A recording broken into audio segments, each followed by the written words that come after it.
sa simple pagtulong mo, mayroong buhay na naisasalba, mayroong pamilyang umaangat. The Senate is now constituted. At ito ang mismong Chinese Coast Guard na napakinggan ni PBBM. 6 na milyong balot ang gagamitin. Sa A to Z, kumpleto tayo.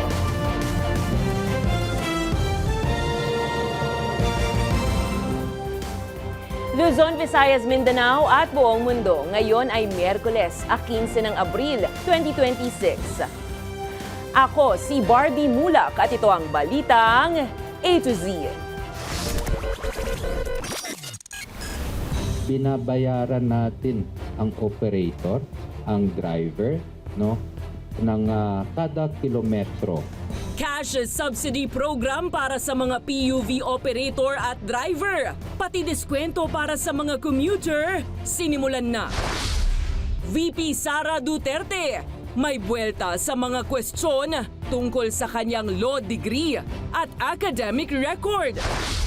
Umano'y planong term sharing sa BBM Sara Unit Team. Pinabulaanan ni Senator Amy Marcos at ng Malacanang. Trauma lang ako dun sa paligid sa Interior Secretary John Vic Remulla humingi ng tawad sa lalaking hinuli dahil walang suot na t-shirt. Multa, binayaran ng kalihim. Sa showbiz, Ann Curtis, napa-fangirl sa Moulin Rouge the Musical sa Broadway, New York. At Sharon Cuneta at Barbie Forteza, Sani Puwersa sa bagong serye na Honor Thy Mother.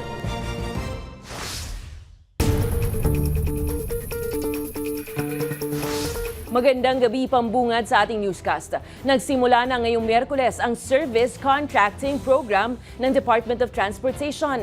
Yan ay bilang tulong at suporta sa mga operator, driver, maging mga commuters. Sinagot naman ng ahensya ang ilang kwestiyon at issue kaugnay ng programa. Alamin sa Balitang A to Z ni Naomi Almohano. Naglalakihang tarpaulin ng Service Contracting Program ang bumati sa mga pasahero ng EDSA Carousel Bus ngayong Miyerkules.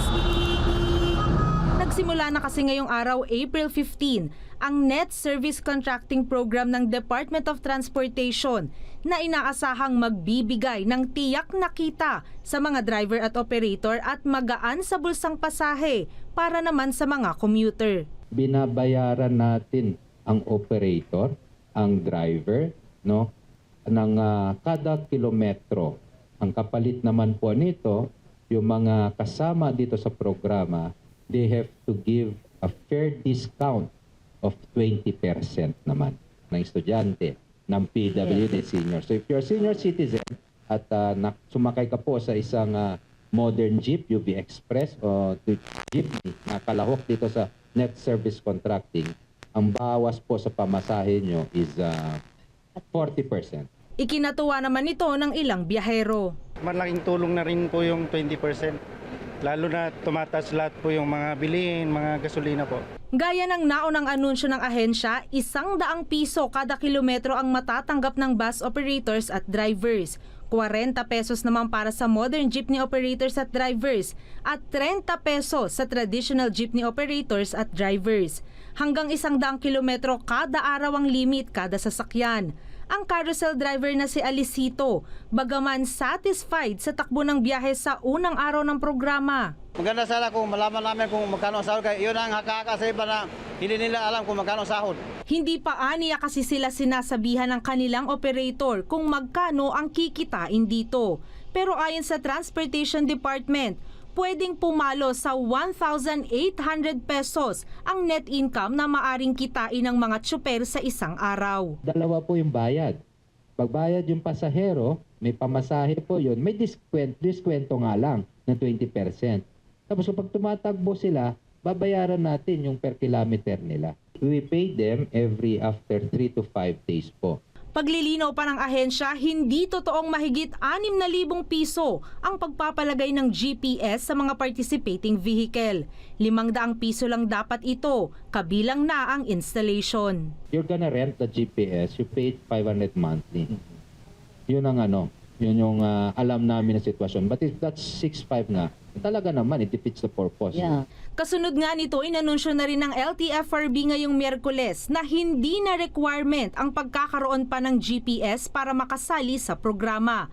At sa halip, magbibigay na lamang sila ng QR code para patuloy na mamonitor ang biyahe ng mga sasakyan. Dumudulog na rin ng karagdagang pondo ang DOTR para mas mapalawak at mapatagal pa ang programa na mayroon ng sakop na mahigit 800 ruta nationwide. Para sa Balitang A to Z, Naomi Almohano. Umarangkada na rin ngayong Miyerkules ang 3 araw na nationwide transport strike na pinangunahan ng Grupong Manibela. Maagang nagtipon ang mga miyembro sa Philcoa sa Commonwealth Avenue, Quezon City na nagsilbing pangunahing strike center ng grupo. Ayon kay Manibela Chairman Mar Valbuena, tinatayang nasa 8,000 miyembro ang lumahok sa unang araw ng welga. Git ng grupo, mabagal ang aksyon ng gobyerno sa krisis sa presyo ng langis, kaya muli silang nagsagawa ng tigil pasada. Panawagan ng Manibela kay Pangulong Ferdinand Marcos Jr. isuspindi na ang excise tax at VAT sa langis para naman mapagaan ang pasanin ng mga tsuper at pasahero. Hawak mo bongbong! Hawak mo bongbong!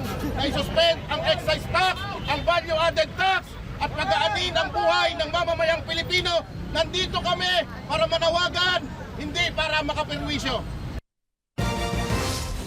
Humihirit na rin ang grupo ng mga trucker ng fuel subsidy mula sa pamahalaan sa halagang 40 pesos kada litro ng diesel. Anila, gumarahe na ang maraming truck drivers dahil matumal na ang biyahe at halos wala na silang kinikita. Pero makakaapekto ito sa paghatid ng mga pangunahing produkto sa iba't ibang lugar. Ang Balitang A to Z ni Ace Cruz.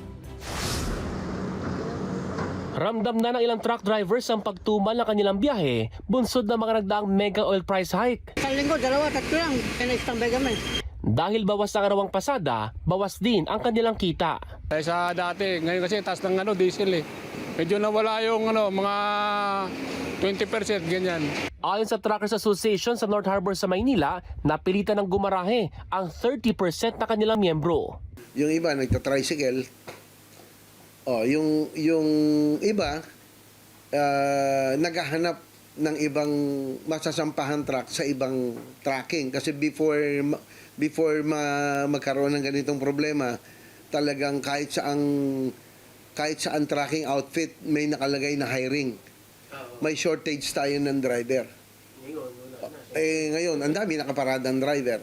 Mula sa karaniwang 3,000 pesos na gasto sa diesel kada araw, naging triple na ito. Hindi ka makakasurvive, not even break even. So anong gagawin mo? Hindi ka na lang bibiyahe. Hirit nila sa pamahalaan, bigyan din sila ng subsidiya katulad sa mga driver ng jeepney at UV Express. Anila, mahalagang masuportahan ng mga trucker para hindi maapektuhan ang delivery ng mga agricultural products, pagkain at iba pang basic commodities. Samantala, hindi tulad ng mga naunang pahayag, sinabi ngayon ng Department of Energy na posibleng masundan pa ang rollback sa presyo ng petrolyo sa mga darating na linggo. For the 2 days, medyo bumaba pa rin ang MOPS. So even with yung pronouncement ni President Trump na nag-station siya ng mga barko de guerra nila dun sa opening ng Strait of Hormuz, apparently yung market is not pricing that in, na medyo bumaba pa yung MAP. So paparating na rin ang iba pang batch ng delivery ng 1 million barrels ng diesel bago matapos ang linggong ito. Inaasahan din ang pagdating ng 22,000 metric tons ng LPG sa ikalawa o ikatlong linggo ng Mayo. Para sa Balitang A to Z, Ace Cruz.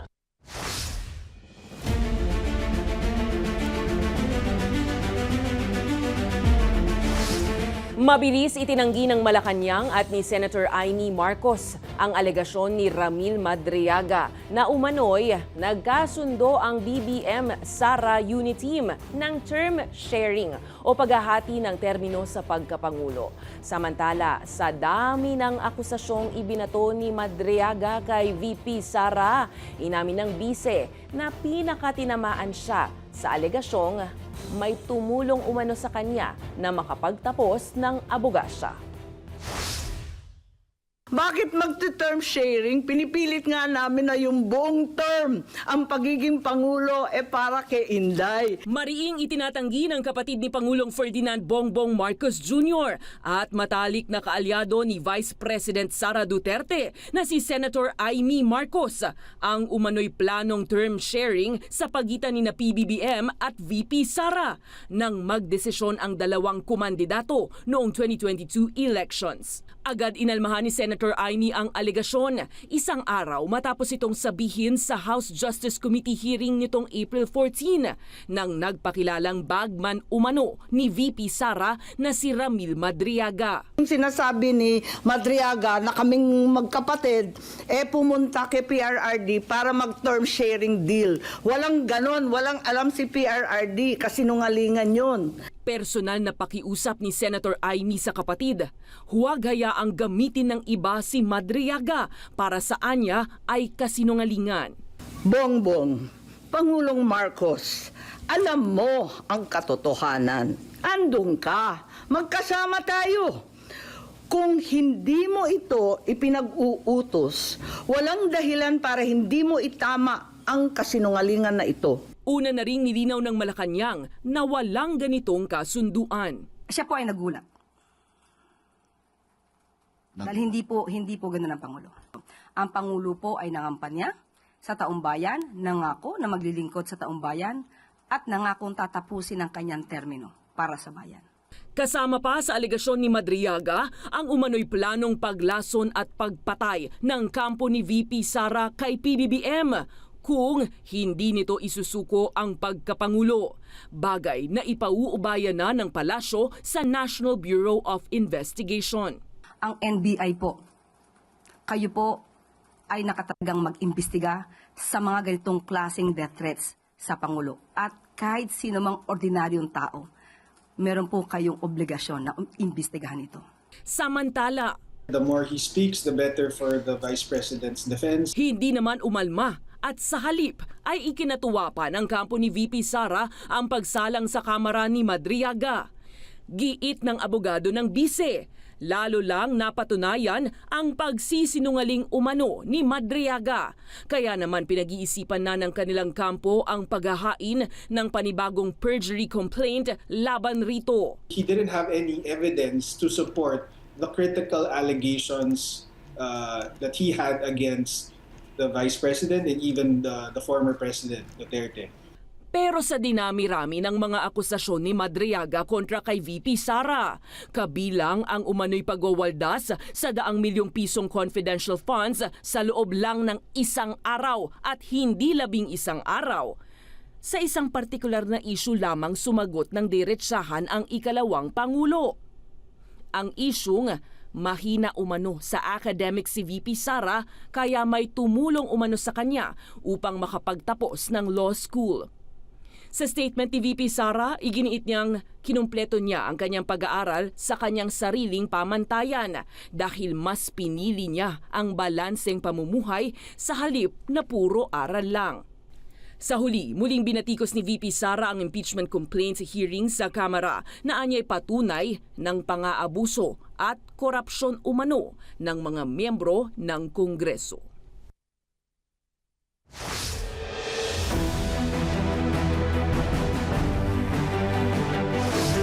Iginiit ni Senator Amy Marcos na wala pa rin inilalabas na aktwal na medical bulletin patungkol sa kalagayan ng kalusugan ng kanyang kapatid na si Pangulong Ferdinand Bongbong Marcos Jr. Ayon sa Senadora, hindi rin sila nagkikita ng kanyang kapatid kaya wala siyang maibigay na sariling kumpirmasyon hinggil sa kondisyon nito. Dagdag ni Amy, ang mga anak niya ang nagsisikap na makipag-ugnayan sa Pangulo pero wala umano siyang natatanggap na detalyadong paliwanag maliban sa sabing maayos naman daw ito. Nauna nang ibinasura ng Malacanang ang mga paratang tungkol sa umano'y sakit ng presidente at tinawag itong fake news. Kasabay pa ng pagja-jumping jacks at jogging ng Pangulo sa harap ng media nitong Lunes. Hindi kami nagkikita, tama yon. Kaya ang dami nangungulit sa akin, oy, pagtapat na ninyo. yung nangyayari kay Presidente, sabi ko, sa kasamaan palad, di naman kami nagkikita, mukhang 1 taon ni. Kaya hindi ko masasabi at wala naman doktor na humaharap at nagtatapat ng medical bulletin. Ang alam ko, yung alam din ninyo. Pero kung gumagaling na siya, magpapasalamat ako. Kaugnay niyan, ipinagtanggol naman ng Malacanang ang pagjo-jogging at jumping jacks ni Pangulong Marcos sa Palace Complex bilang sagot sa mga kumakalat na pagdududa ng mga kritiko sa kanyang kalusugan. Ayon kay Palace Press Officer Undersecretary Claire Castro, gusto lang umano ng Pangulo na ipakita sa publiko ang kanyang tunay na kondisyon at pasubalian ang mga kasinungalingang ipinakakalat laban sa kanya. Ito rin ang tugon ng palasyo matapos hamunin ni ex-presidential spokesperson Harry Roque ang Pangulo na maglabas na lang ng medical records imbis na mag-jogging. Sagot naman ni Castro, mas mabuti niya ang pagtakbo ng ilang metro pasaring kaysa pagtakbo palayo sa kamay ng batas. Mumanat din ng palasyo sa mga kritiko lalo't hindi rin naman naglabas ang mga tauhan ng Duterte administration noon sa tunay na medical records ng dating Pangulong Duterte. Ang pagtakbo po ay hindi masama. Mas maganda po na tumakbo ng ilang metro kesa tumakbo sa kamay ng batas. At tandaan po natin, kahit naman po noong nakaraang Pangulo, ilang linggo siya nawawala. Pero anong sinabi ng kanyang mga alipores at alagad? Ito po, nandyan po si dating presidential spokesperson Ernesto Abella. Ang sabi, as far as I can see, there's really no need to do that. Release Duterte's health records. Kahit na po itong si Harry Roque, ang sinabi po niya, I don't think the people should worry about lack of transparency because the President himself will say what his condition is. Sa ibang balita, minaliit at dinedma lang ni Interior Secretary John Vic Remulla ang maaanghang na bagong patutsada ni Davao City Mayor Sebastian Baste Duterte laban kay Pangulong Marcos. Ito'y matapos ang matinding talumpati ni Mayor Baste sa paglulunsad ng Rage Coalition sa San Juan City, kung saan tinuligsa nito ang Administrasyong Marcos Jr. Ayon kay Remulla, hindi dapat bigyan ng sobrang bigat ang mga salita nito. Ito'y kahit na nasasaklaw pa rin umano ng karapatan sa malayang pananalita ang mga binitiwang komento ng alkalde. Tinanggap na ni Pangulong Ferdinand Marcos Jr. ang pagbibitiw ni National Security Advisor Eduardo Año ayon sa Malacanang. Sinabi ni Palace Press Officer Claire Castro, nagdesisyon si Año na magretiro na sa serbisyong publiko matapos ang mahabang panahon sa pamahalaan at maging sa militar. Itinalaga naman bilang bagong NSA o National Security Advisor si dating AFP Chief of Staff Eduardo Oban Jr. bilang kapalit ni Año. Pinahalagahan din ng palasyo ang serbisyo ni Año at nagpasalamat sa kanya para sa mga kontribusyon sa seguridad ng bansa.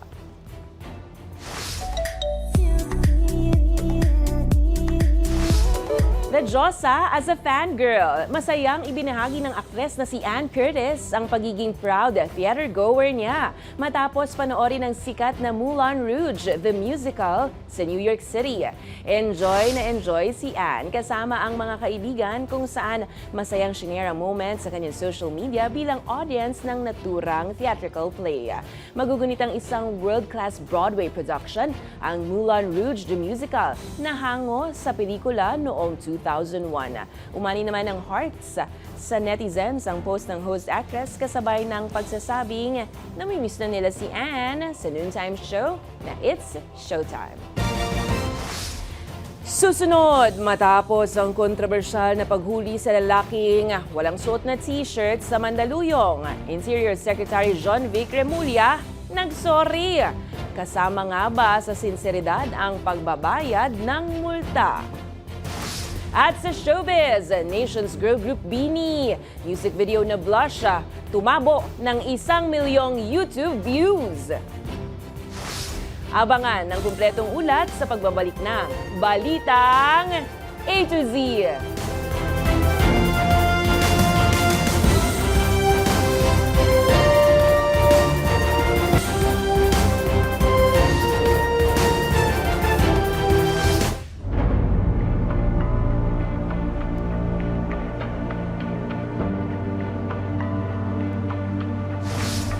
Humarap at personal na humingi ng tawad si Interior Secretary John Vic Remulla sa lalaking nagko-construction sa Mandaluyong City na hinuli dahil walang suot na t-shirt. Nilinaw ng kalihim na sakop ng ordinansa ay mga lalaking patambay-tambay sa kalsada na walang damit pang itaas. Ang balitang A to Z ni Kim Salinas. Umani ng iba't ibang reaksyon ng paghuli sa lalaking walang suot na t-shirt noong isang linggo sa Barangay Addition Hills, Mandaluyong City dahil sa paglabag sa City Ordinance. Kinilala ang lalaki na si Mang Johnny na nagsesemento ng kanyang bahay noong oras na iyon. Trauma lang ako dun sa paligid sa sakit ako sa puso, high blood pa ako. Inisyuhan siya ng citation ticket at pinagbayad ng multang 500 piso base sa lokal na ordinansa. Ngayong Miyerkules, personal na bumisita at humingi ng paumanhin si Interior and Local Government Secretary John Vic Remulla kay Mang Johnny. What we lack is accountability para sa public officials. Kung nagkakamali, walang gustong umamin. Ako, nakita ko naman mali talaga ako. Kaya ako nang binabuti ko na ako na pumunta rito para humingi ng pasensya. Binayaran din ng kalihim ang multa at nagbigay ng financial assistance para matapos ni Mang Johnny ang paglalagay ng tiles sa kanyang bahay. Naroon din ang mismong barangay tanod na nanghuli kay Mang Johnny. Aral po sa amin yan. At pasalamat doon sa doon po sa palaalan. Yung paghuhubad pala ng tao depende sa paghuhubad kasi nga po nagko-construction yung tao. Humihingi po ako ng patawad doon sa natikita natin. Ayon sa asawa ni Mang Johnny, pabor naman siya sa ordinansa basta't magkaroon ng kalinawan sa lahat. Nag-react lang po talaga ako kasi nga po bakit kumbaga dapat po warning po muna talaga, di ba? So, ticket po kasi agad kasi doon po sa Barangay Bagong Silap. Sinisita po nila yan, sasabihin po nila, merong operation yung barangay. So, pwede kang mag-bis muna. Talagang agree ako doon, lalo na doon sa mga nagiinuman. Kasi yun po din yung cause ng awa, yung alitan. Nangako ang DILG na makikipagpulong sa Philippine National Police upang linawin ang guidelines sa ordinansa. Yung mga nagkatrabaho lang, pwede yan. Pero sa gabi, yung mga patambay-tambay, walang t-shirt, bawal yon, di ba? Yung lakad-lakad dyan. Pwede naman mag-sando, lahat naman tayo may sando. Sa ngayon, tuloy-tuloy pa rin ang paninita at panguhuli sa mga lalabag sa mga city ordinances sa buong Metro Manila sa ilalim ng Safer Cities Initiative. Para sa Balitang A to Z, Kim Salinas.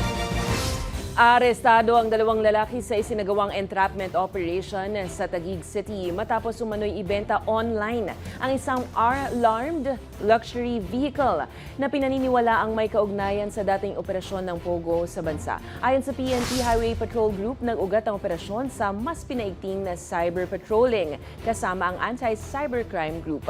Ayon kay HPG spokesperson Police Lieutenant Nadame Malang, natuntun ng mga otoridad ang online listing ng isang multi-purpose vehicle na tinatayang nagkakahalagang humigit 1 milyong piso. Pero lumabas na alarmado na pala ito sa Land Transportation Office matapos beripikahin. Sa investigasyon, lumabas umanong may kaugnayan ang sasakyan sa mga kaso ng money laundering at posibleng kabilang sa mga sasakyang naiwan sa Pilipinas matapos ang mga nakaraang operasyon laban sa mga Pogo. Babala naman ng PNP HPG sa publiko, tiyaking masusing na beberipika ang pinagmulan ng sasakyan bago bumili dahil posibleng maharap din sa kasong legal ang sinumang makabibili ng kotseng nakaw o kaya ay iniuugnay sa kriminal na aktibidad.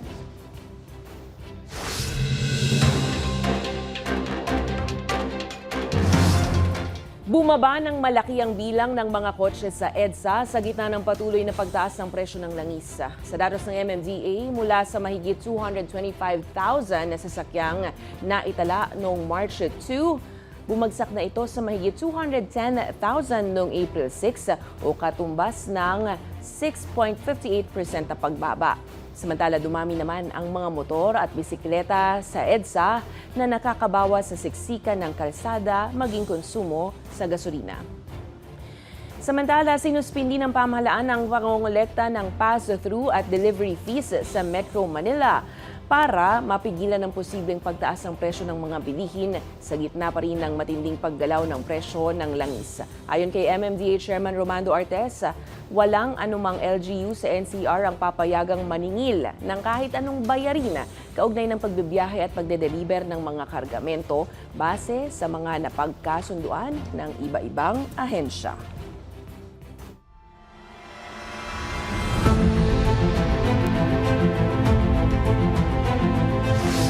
Ibinasura ng Armed Forces of the Philippines ang pagtatanggi ng China sa paratang na gumagamit ng cyanide ang mga mangingisdang Chinese sa paligid ng Ayungin Shoal sa West of Philippine Sea. Ayon kay Rear Admiral Roy Vincent Trinidad, nakabatay sa siyentipikong ebidensya ang mga aksyon ng Pilipinas at hindi umano gawa-gawa ang mga ulat. Nauna nang kinumpirma ng mga otoridad na nagpositibo sa cyanide ang mga dilaw na bote na nasamsam mula sa Chinese fishing boats malapit sa BRP Sierra Madre. Nakuha ang mga ito sa magkakahiwalay na insidente noong February at October 2025 matapos ang mahigit isang taong monitoring at laboratory analysis. Ayon pa sa AFP, may nakikitang malawakang pagkasira ng coral reefs sa lugar na posibleng lalong pinalala ng cyanide at iba pang illegal na pamamaraan ng pangingisda tulad ng fine mesh nets at malalaking lambat na nakasasagaba naman sa mga resupply mission ng Pilipinas sa Ayungin.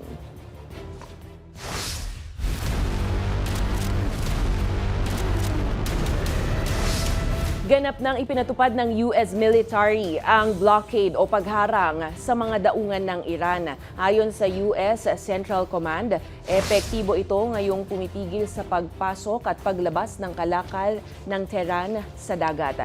Nilinaw naman ng USA na nakatutok sa mga barkong papunta o palayo sa Iranian ports sa Gulf at Gulf of Oman ang kanilang operasyon at hindi sa lahat ng neutral na barkong dumaraan lang sa rehiyon. Ayon sa US military, walang barkong nakalusot at 6 na merchant ship ang pinabalik sa unang 24 na operasyon at humigit sa 10,000 US personnel, lampas 12 ng warship at aircraft ang nakadeploy sa pagpapatupad ng blockade. Sa kabila nito, may binubuksan pa rin na diplomatic talks ang Washington. Ayon kay US President Donald Trump, posibleng magpatuloy ang usapan sa Iran at Pakistan sa mga susunod na araw habang may ilang pag-usad na umano sa back channel talks.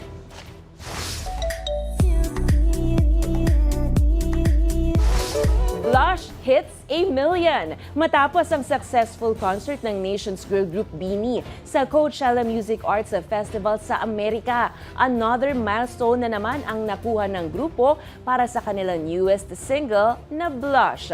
Umabot lang naman sa 1 million views sa YouTube ang music video ng kanilang bagong hit single na Blush sa loob lang ng 5 araw. Ang naturang awitin, bahagi ng kanilang highly anticipated extended play na Signals na may 6 na songs.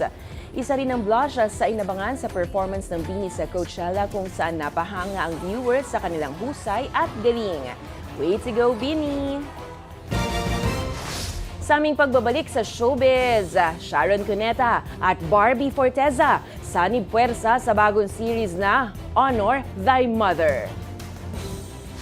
Huwag bibitiw, tutok lang sa Balitang A to Z.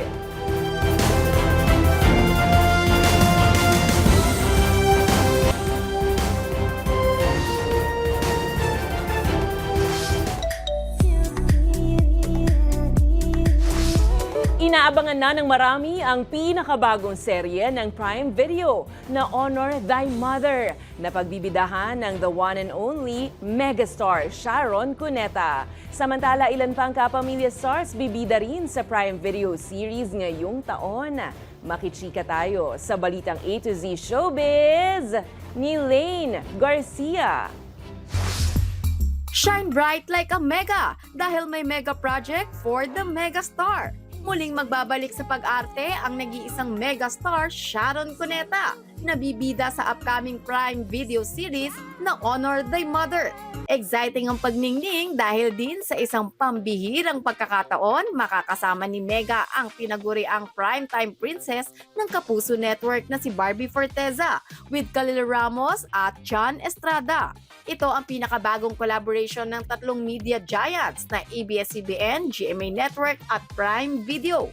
Sa Instagram, hindi naman naitago ni Barbie Forteza ang kilig sa tuwa nang kanyang ibinahagi ang picture nila ni Mega kung saan sinabi niya na dream come true ito para sa kanya. At si Sharon ang dahilan kung bakit niya pinangarap noon na maging artista. Bukod kay Shawi at Barbie, bibida rin sa kanilang third project together with Prime Video ang tambalang Kim Chiu at Paolo Abilino sa upcoming series na Kupino. Habang inaabangan na rin ang romance thriller series na Love is Never Gone nina Joshua Garcia at Ivana Alawi na ipapalabas na sa May 8. Mapapaisip naman ang lahat sa psychological thriller na may loyalty test, ang The Loyalty Game nina Janine Gutierrez at Jericho Rosales. Pasok rin sa lineup ang Behind Closed Doors ni Marian Rivera with her first ever role as a mistress na may secret affair sa presidente ng bansa. Nagbabalik ang Last One Laughing sa Prime Video. Tandaan, okay magpatawa pero bawal ang tumawa. At syempre, for the second season na ang comedy competition na LOL, Last One Laughing Philippines ni Unkabogable Meme Vice Ganda. Kaya naman sa Prime, siguradong hindi kayo mabibitin sa dami ng dapat panoorin. Para sa balitang A to Z Showbiz, Lane Garcia.